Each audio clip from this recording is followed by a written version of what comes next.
اعوذ باللہ من الشیطان الرجیم بسم اللہ الرحمن الرحیم۔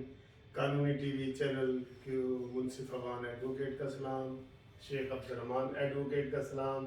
سر ہم آپ کو ویلکم کرتے ہیں سر، تھینک یو ویری مچ۔ اور آپ کافی عرصے کے بعد آئے ہیں۔ لوگ مجھ سے پوچھتے ہیں جی کہ شیخ عبد الرحمان ایڈوکیٹ صاحب کہاں ہیں، اب میں ان کو کیا کہوں بتائیں۔ سر بس آج کل آپ کو پتہ ہی ہے کہ جو سچویشن چل رہی ہے اور اس میں یہی فکس کیا ہوا ہے، جیسے آپ کے جو ہے وہ ڈیز فکس ہیں، میں نے بھی اسی طرح ہی کیا ہوا ہے کہ تھرائس اے ویک، اچھا اسی میں کورٹ کا وزٹ ہوتا ہے، اسی میں کلائنٹ سے میٹنگ ہو جاتی ہے، آفس میں بھی تھرائس اے ویک، 3 دن ہفتے میں سر۔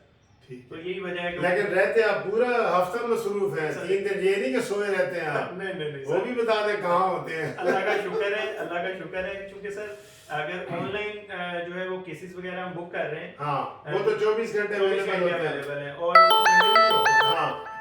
ہاں جی، تو بس اسی وجہ سے جو ہے نا جی چل رہا ہے۔ ریڈ پہ کرو، ریڈ کارڈ۔ اچھا جی، تو سر اسی طرح چل رہا ہے اور اللہ کا شکر ہے، معاملات جو ہیں وہ لے کے چل رہے ہیں، چونکہ سر جس طرح کا اوورآل قدرتی ماحول بن جائے ہمیں بھی اس کے مطابق جو ہے نا جی ڈل جانا چاہیے۔ شیخ صاحب بات یہاں سے شروع کرتے ہیں کہ آج بڑا مبارک دن ہے، آپ بھی نون لیگ کے بڑے لور ہیں، ٹھیک ہے، ہمارے قانونی ٹی وی چینل والے جانتے ہیں، میں بھی ہوں، آپ بھی جسٹس پارٹی میں ہیں، میں بھی جسٹس پارٹی میں ہوں۔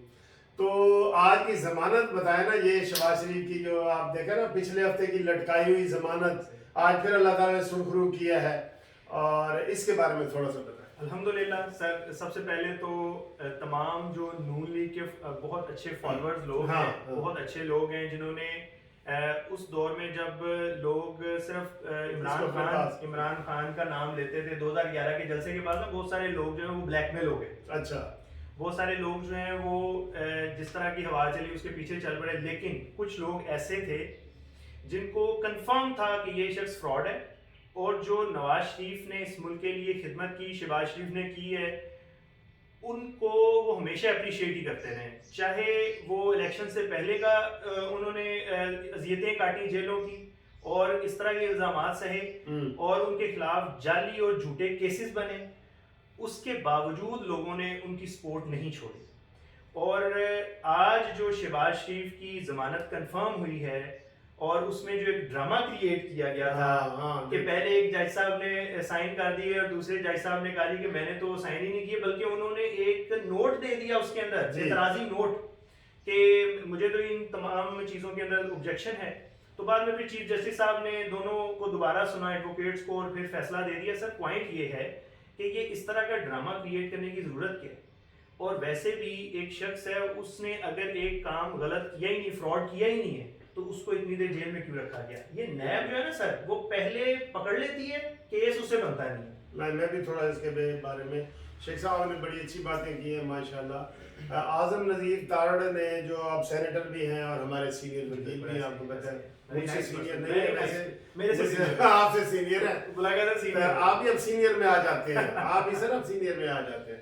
تو تارڑ صاحب نے کہا ہے جی کہ میری 27 سالہ وکالت میں کبھی ایسے نہیں ہوا کہ 2 جج بیٹھے ہوں اور اوپن کورٹ میں اناؤنس بھی ہو جائے کہ ضمانت ہو گئی ہے اور پھر تیسرے دن ایک جج انکار۔ جی بالکل صحیح۔ تو سر بات میں یہی کہہ رہا تھا کہ آپ دیکھیں کہ کبھی بھی ایسے نہیں ہوا، لیکن شہباز شریف کو اور مسلم لیگ نون کو اللہ تعالیٰ نے سرخرو کرنا تھا۔ پہلے 2 ججوں نے فیصلہ کیا، آج 3 نے کر دیا، فل بیچ نے کر دیا۔ تو میں یہ سمجھتا ہوں کہ جو مسلم لیگ نون کے جو پہلے جتنی انہوں نے مشکلات کی ہیں عمران نیازی کی وجہ سے، اچھا اتنا ڈھیٹ ہے سر، عمران نیازی ہے تو ہمارا وزیر اعظم ہی بنایا ہوا ہے نا، ڈھیٹ میں نے کہہ دیا ہے، سلیکٹڈ ٹھیک ہے، ڈھیٹ ٹھیک ہے، سلیکٹڈ، ڈھیٹ بھی اور سلیکٹڈ دونوں۔ ہاں جی، کہتے ہیں میں نے تو کیس بنایا ہی نہیں ہے، یہ تو زرداری نے بنایا ہو۔ بھائی سارے نئے کیس تم نے بنائے ہیں، شاہد خاقان عباسی پہ تم نے بنایا ہے، سعد رفیق پہ تم نے بنایا، خواجہ عاصم پہ تم نے بنایا، حمزہ شہباز پہ تم نے بنایا، یہ سارے بنائے ہوئے تیرے ہیں، لیکن دھڑلے سے کہتے ہیں جی میرے نہیں بنائے ہوئے، میرے نہیں بنائے ہوئے۔ جھوٹ تو اس کی مٹی میں شامل ہے۔ تو یہ آج ہم تمام ناظرین کو بھی مبارکباد دیتے ہیں کہ شہباز شریف کی بڑی زبردست ہوئی ہے، اور جو میں بات کہہ رہا تھا نا کہ یہ انشاءاللہ مسلم لیگ نون کے جو برے دن تھے نا وہ اب ختم ہو گئے ہیں۔ اب انشاءاللہ ان کے جو ستارے گردش میں جو پہلے تھے وہ انشاءاللہ اب ان کے اب الٹ ہو جائے گا حساب. اور ایک سر چیز اور ایڈ کر دیں،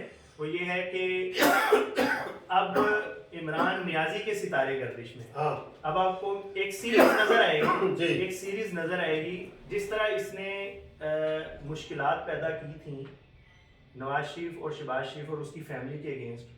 اب آپ یہ دیکھیں کہ بحران تو سر اس ملک میں تب سے شروع ہو گئے جب سے اس نے پرائم منسٹر یہ بنا ہے. ہاں جی ٹھیک ہے نا جی، اس کو جب سے پرائم منسٹر بنایا گیا ہے، سلیکٹ کیا گیا ہے، تب سے بحران شروع ہو گئے، چینی کا، گندم کا، عوام کو مہنگائی کا طوفان تب سے فیس کرنا پڑ رہا ہے. جو چیز 10 کی تھی وہ آج 20 کی ہو گئی ہے. جی. اور اب یہ جو جہانگیر ترین نے ہاں یہ اپنے اس دائیں اور بائیں میں MNA آپ سے یہی سوال کرنے والا تھا کہ جہانگیر ترین والا کیا مسئلہ ہے، یہ اس کو یہ کیسے ہینڈل کرے. سر دیکھیں، جہانگیر ترین ایک ایسا شخص تھا، اگر ہمارے دیکھنے والے ویورز کو بھی یاد ہو، ویورز یہ جانتے ہیں کہ جتنے بھی MPs جو آزاد تھے یا دوسری پارٹیز کے تھے، ان کو اپنے پلین میں بٹھا کے بنی گالا کون لے کے گیا؟ جہاز بھر بھر کے. ٹھیک ہے جی. ہاں جی. اور ان کے اکاؤنٹ بھی بھر کے اکاؤنٹ بھی اور جہاز. یہ خرید کے MPs MNA تاکہ اس کی پنجاب میں اور مرکز میں گورنمنٹ بن سکے عمران نیازی کی، یہ جہانگیر ترین تھا جو لے کے جاتا تھا. صحیح ہے. ٹھیک ہے جی. اب جب اس کے اگینسٹ کوئی 1-2 FIR ہو گئی ہیں تو اس نے اپنے دائیں اور بائیں انہیں MPs MLAs کو بٹھایا اور بتایا ہے کہ یاد کرو کہ تمہاری گورنمنٹ تو میری وجہ سے، میں آج اشارہ کروں تو یہ سارے. اب سر دو اس کے حوالے سے چیزیں سامنے آتی ہیں. کچھ جو تھنک ٹینک ہیں وہ یہ دیکھ رہے ہیں کہ یہ کوئی نورا کشتی تو نہیں کہ یہ آپس میں صرف میڈیا کی توجہ حاصل کرنے کے لیے، چونکہ دوسری طرف اور بہت سارے ایشوز کریٹ ہو رہے ہیں، عوام کو مہنگائی سے ہر چیز سے ہٹا کے تو صرف اس کے اوپر لے کے آیا جائے. اور اگر اس میں کوئی ریالٹی ہے، FIR تو ایگزسٹ کرتی ہے نا سر، وہ تو وجود رکھتی ہے، تو اس میں اگر اس کے اوپر کوئی الزامات لگیں تو وہ واقعی جینوئن ہے، جو کہ وہ رپورٹ میں بھی اس کا نام آیا تھا. تو اگر یہ اسی طرح ہی چلتا رہا اور واقعی جہانگیر ترین نے کوئی اس کے حوالے سے لے لیا تو یہ اس کی گورنمنٹ ایک دن نہیں چل سکتی. اس کی بھی اور بزدار بھائی کی بھی. بزدار تو گیا نا سر، وہ تو گیا نا. اور اس کے علاوہ سر یہ جو میں اس ایسے ایشو کو جو سب جانتے ہیں کہ عمران نیازی نے اپنی سپیچ کے اندر یہ چیز ثابت کی ہے کہ وہ حضور صلی اللہ علیہ وسلم کی رسپیکٹ سے زیادہ فرانس کو اہمیت دے رہا تھا. ہاں بالکل صحیح. حضور صلی اللہ علیہ وسلم کی ناموس سے زیادہ فرانس کے ساتھ تعلقات کو اہمیت دے رہا تھا. یہ اس کے لیے شرم کا مقام ہے کہ ہاتھ میں تسبیح لے کے پھرتا ہے اور ہر بات میں حضور صلی اللہ علیہ وسلم کا نام بھی لیتا ہے، سیاسی طور پہ استعمال کرتا ہے اور یہ کہتا ہے کہ یہ مدینہ کی ان کے ساتھ بھی دھوکہ کر دیا ہے، ان کے ساتھ بھی سب کے ساتھ. یہ ایک بہت بڑا فراڈ ہے سر. اور جہاں تک اس شخص کے حوالے سے پہلے اگر آپ اس کی سٹیٹمنٹس دیکھیں الیکشن سے پہلے تو یہ انہی کے ساتھ کھڑا ہوتا تھا. ہاں جی. اور یہ بنائے گئے تھے ان کے لیے. ٹرین کب سنی تھی سر آپ نے کبھی؟ آپ کو یاد ہو پاکستان یہ نواز شریف کے لیے 2 مذہبی جماعتوں کا استعمال کیا گیا. تو اب یہ ہو رہا ہے. تو اچھا جی، آپ جہانگیر ترین کی میں بات پہلے کر دوں کیونکہ آپ وہ کر رہے تھے. عمران خان کہتے ہیں میں مافیا کے ساتھ لڑوں گا، جبکہ ہم یہ کہتے ہیں کہ خود سب سے بڑا مافیا یہی ہے. ایگزیکٹلی. یہ عمران ہی ہے جس نے بڑی بڑی ATM مشینوں کو وہ چوستا ہے. بالکل جہانگیر ترین کو یہ چوستا رہا ہے. یہ انیل کپور کی، آپ انیل مسرت کی بات کر رہے تھے، ہمارا کیمرہ مین بھی انیل ہے، ویسے انیل خالد ہے. تو آج جو ویسے ویڈیو میں کوئی خامیاں نظر آئے تو وہ انیل خالد کو آپ نے برا بھلا کہہ سکتے ہیں آپ. ٹھیک ہے صحیح. اچھا جی، وہ انیل مسرت جس کی آپ بات کر رہے تھے، یہ ساری اس طرح کی ATM مشینیں اس نے رکھی ہوئی ہیں. عمران بہت بڑا مافیا ہے. یہ کرتا کیا ہے؟ اس کی 13 پراپرٹیاں ہیں سر پاکستان میں. صحیح ہے. میں نے اس کے اوپر پوری ریسرچ کی ہے. یہ نواز شریف کی تو فیکٹریاں ہیں نا باپ دادا سے. یہ نواز شریف کے بعد دوسرا پاکستانی ہے جو نواز شریف کے اگر 1 ارب 94 کروڑ ہیں تو اس کے 1 ارب 90 کروڑ ہیں اثاثے اس کی. یہ اتنا زیادہ. اچھا. تو یہ ان کے بلیک میل ہو رہا ہے. اور دیکھیں اس نے کہا تھا میں بلیک میل نہیں ہوں گا، اس کے لیے کمیٹی بنا دی ہے انہوں نے جہانگیر ترین کے لیے. جہانگیر ترین نے کہا جی میں نے کمیٹی کو نہیں ملنا. تو اب یہ میں نے سنا ہے کہ اگلے ہفتے جہانگیر ترین کو یہ مل رہا ہے. صحیح ہے. یہ لیٹ جائے گا. آپ دیکھ رہے نا، خدا کی قسم یہ نا یہ اس کے اصولوں والی بات اب جو کرے گا وہ پاگل ہی ہوگا جو کہے گا کہ عمران خان کے اندر کوئی اصول ہے، کوئی اصول ہے۔ میں تو اس بات پہ حیران ہو جاتا ہوں کہ جب اس کی بیوی ایکس بیوی ریحان خان ہے نا، اس نے اس کو لندن سے فون کیا کہ عمران کل ہماری سالگرہ ہے، مجھے سالگرہ پہ کیا دو گے؟ تو کہتا ہے طلاق طلاق طلاق۔